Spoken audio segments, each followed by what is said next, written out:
Everyone seems to love Stoicism these days. They talk about it on podcasts, on YouTube videos. Everyone from celebrities to politicians to businessmen seem to love it. But what's the dark side of Stoicism that no one talks about?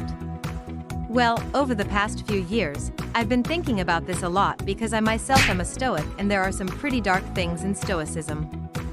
And honestly, it's not even Stoicism itself. It's our application of Stoicism that can be very dark sometimes. So here is the dark side of Stoicism no one talks about. Welcome to the channel. So let's get into this idea. Now, when I first started reading Stoic philosophy, I thought I had it all figured out. I was like, okay, the secret to life is just to ignore everything that doesn't depend on me and then focus on my own actions. Easy peasy. But as I read more and more about Stoicism and the deeper I got into it and the more I tried to apply it to my own life, the more I realized that there's a lot of nuance to Stoicism and there are definitely some caveats. And so here are 3 dark sides of Stoicism that no one talks about. First off, Stoicism is often misinterpreted as a call to actionlessness. Now, if you know anything about Stoicism, you know that one of the key tenets is that we shouldn't worry about things that are outside of our control. Epicurus says in his letter to Menesius that he who chooses to do what is right will never be disturbed. Now, at first glance, this might seem like a call to actionlessness. If we don't need to worry about things that are outside of our control, then why go out of our way to do anything? Well, the thing is that Stoicism is not really about being lazy or complacent. In fact, Marcus Aurelius talks about how you should always be doing the thing that is in front of you with precise and genuine seriousness. This is actually one of the main points of meditations, which is to remind himself to always be doing whatever he's doing with precise and genuine seriousness. Now, the problem is that people think that Stoicism is about being carefree, and that's just not true. You can't be a Stoic slacker. You have obligations to yourself and to others.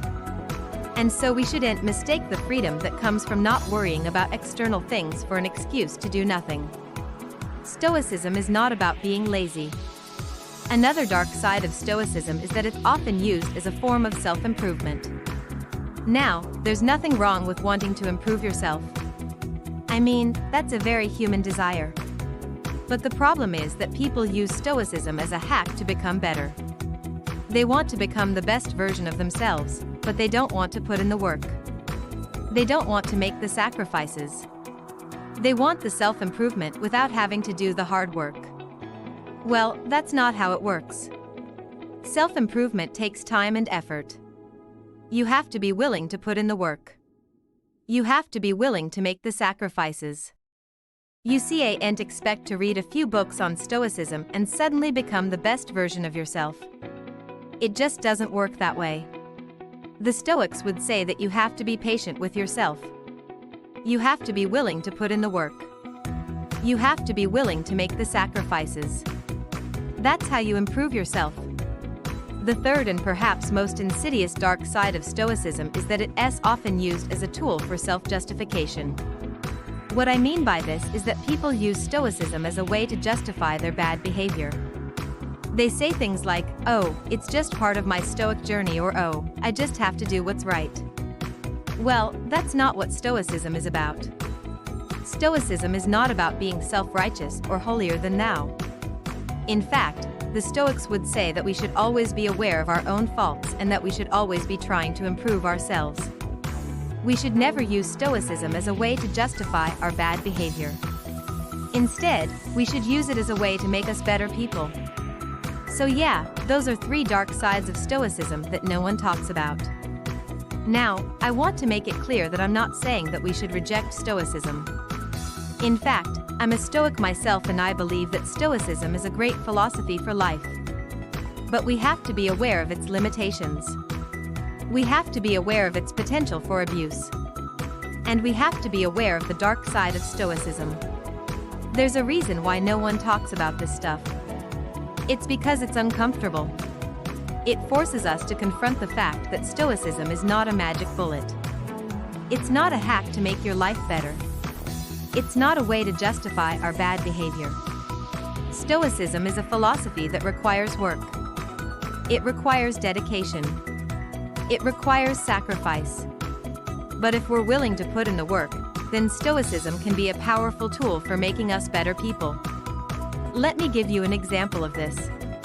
One of the things that I've noticed is that people often use Stoicism as a way to avoid feeling emotions. They say things like, "Oh, Stoics don't feel emotions," or "Oh, Stoicism is about suppressing your emotions." Well, that's not what Stoicism is about. Stoicism is not about avoiding emotions or suppressing them. In fact, the Stoics would say that we should feel our emotions, but we shouldn't let our emotions control us. Now, this is a subtle but important distinction. Let me give you an example. Let's say that someone does something that makes you angry. A Stoic would say that it's okay to feel angry, but we shouldn't let our anger control us. We shouldn't lash out. We shouldn't say or do things that we'll later regret. Instead, we should take a step back and try to understand the situation from the other person's perspective. Try to empathize with them. Now, this is not easy to do. It takes a lot of self-control. It takes a lot of emotional intelligence. But this is what Stoicism is about. It's not about avoiding emotions or suppressing them. It's about controlling them, about making sure that they don't control us. Let's look at another example. Let's say that you're in a difficult situation. Maybe you've lost something that's very important to you. Maybe you've suffered a setback or a tragedy. A Stoic would say that it's okay to feel bad, to grieve, to be upset. But we shouldn't let our emotions control us. We shouldn't give up. We shouldn't stop trying. Instead, we should pick ourselves up and try to make the best of the situation. Now, again, this is not easy to do. It takes a lot of self-control. It takes a lot of resilience. But this is what Stoicism is about. It's not about avoiding emotions or suppressing them.